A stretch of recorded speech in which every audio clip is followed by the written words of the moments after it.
শীতলকুচিতে SIR সংক্রান্ত আতঙ্কে এক বৃদ্ধার মৃত্যুকে কেন্দ্র করে ব্যাপক চাঞ্চল্য ছড়িয়েছে। ঘটনাটি ঘটেছে শীতলকুচি ব্লকের নলগ্রাম এলাকায়। মৃত বৃদ্ধার নাম ছাপিয়া খাতুন বিবি।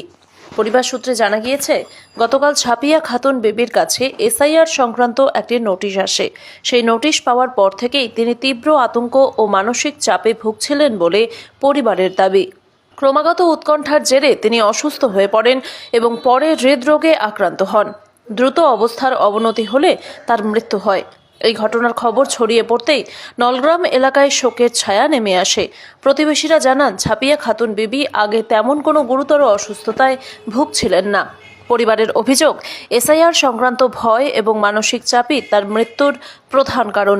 মৃতের পরিবারের সদস্যরা এই ঘটনার জন্য নির্বাচন কমিশনকে দায়ী করেছেন।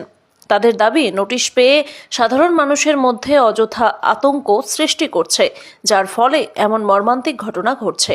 এই ঘটনাকে ঘিরে এলাকায় ক্ষোভ ও উদ্বেগের পরিবেশ তৈরি হয়েছে। স্থানীয় বাসিন্দারা প্রশাসনের কাছে বিষয়টি নিয়ে মানবিক দৃষ্টিভঙ্গিতে ভাবার দাবি জানিয়েছেন। দেখুন সেই চিত্র। মোটামুটি দুপুরবেলা নোটিশ পেয়েছে, তো নোটিশ পাওয়ার পর 24 ঘন্টার মধ্যে স্টাফ করে আমরা হসপিটালে নিয়ে গেছি। আজকে সকালবেলা মারা গেছে। মৃত্যুর পিছনে কি কারণ মনে হচ্ছে?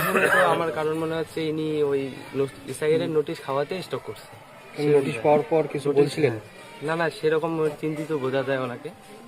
মানে নোটিশ পাওয়ার পর কিছু বলেছিল আপনাকে? বলে তো নাই, কিন্তু মনে মনে ওই দুই পাড়া প্রতিবেশী দু একজনকার কাছে গিয়েছিল। যাওয়ার পর ওনাদের কাছে বলছিল এই বিষয়ে। ওরা বলছিল এই জন্য টেনশনে বুড়ি বয়স্ক লোক, এই জন্য মানে কি সমস্যা ছিল ওনার কাগজের? কাগজের মানে ওই বানানের সমস্যা ছিল, নামের ডিসমিস। তো নির্বাচন কমিশনের উদ্দেশ্যে কি বলবেন? এইরকম করে বয়স্ক লোকদেরকে 70-72 বছর বয়স, এনাদেরকে নোটিশ খাওয়ানোর তো কোনো তো মানে আসে না। এবার এনাদেরকে নোটিশ খাওয়া, এবার অসুস্থ লোক, এমনি তো বয়স হয়ে গেছে, এনারা তো অটোমেটিকলি টেনশন করতে করতে তো হার্ট অ্যাটাক করবেই। কালকে এসআইআর নোটিশ খেয়েছে, এবার দুপুরবেলা মানে এরকম নোটিশ দিয়েছে, এবার সন্ধ্যার দিকে হার্ট অ্যাটাক করছে। আমরা হসপিটালে নিয়ে গেছিলাম, সকালবেলা মারা গেল। তো এখানে আমি কি বলবো? এখানে বলার মতো কোনো বিষয় নাই আমাদের, কিন্তু বয়স্ক লোক দেখেও আপনারা নোটিশ করছে, এটা আমরা কি বলবো? এখানে নির্বাচন কমিশনের উদ্দেশ্যে আমরা তো কিছু এখানে আমাদের বিচার চাই। আমরা এই যে বয়স্ক লোকদেরকে 70-72 বছর বয়স, এবার এনারা হচ্ছে অরিজিনাল নাগরিক, এনাদেরকে নোটিশ খাওয়ানোর তো কোনো মানে হয় না। এনারা 2002 সালে ভোট দিয়েছে, সবগুলো প্রুফ দেখার পরে এনাদেরকে কেন নোটিশ আসছে? আসার পরে একটু সান্ত্বনা দিয়ে গেলেন, তো বললেন এটাই আর কি। আমরা তো এটার বিচার চাই।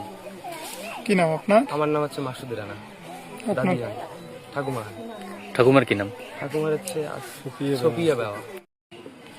সারা পশ্চিমবঙ্গ ব্যাপী একইভাবে ধারাবাহিকভাবে মানুষ আতঙ্কিত হয়ে মারা যাচ্ছে। সাথে সাথে আমাদের এই বড় কৈঙ্গলি অঞ্চলের 162 নং বুথে সফিয়া বিবি তার অকালে প্রাণ গেল। 24 ঘন্টার মধ্যে আতঙ্কিত হয়ে সে মারা গেল। এটার জন্য নির্বাচন কমিশনের এই সিদ্ধান্তকে চরম ধিক্কার জানাই। এটা ঠিক না। আগামী এই কয়েকদিন আরো যে কত মারা যাবে, অকালে প্রাণ যাবে, এটা মৃত্যুর শিকার হচ্ছে মানুষ।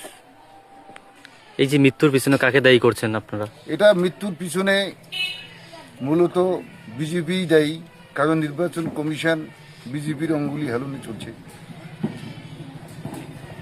এই যে পরিবারের সঙ্গে কথা বললেন, পরিবার কি জানালো? পরিবার যেটা জানাইলো যে হিয়ারিং এর নোটিশ পাওয়ার পরে বিভিন্ন জনের কাছে গিয়ে কান্নাকাটি করছে, বলছে যে আমার এত বয়স হয়ে গেল, আমি এতদিন থেকে ভোটার, এখন কি কারণে আমার নোটিশ আসলো? ওনার তো পড়াশোনা নাই, উনি তো অত কিছু বোঝেন না, আমাকে কি বাংলাদেশে পাঠানো হবে এই যে একটা আতঙ্ক, বা আমি কি অবৈধ হয়ে যাব, বাংলাদেশি হয়ে যাব। হ্যাঁ, মূলত এটাই আতঙ্ক।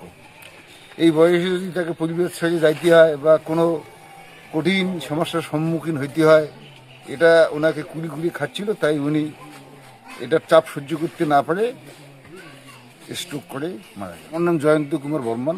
কোন দায়িত্বে আছে?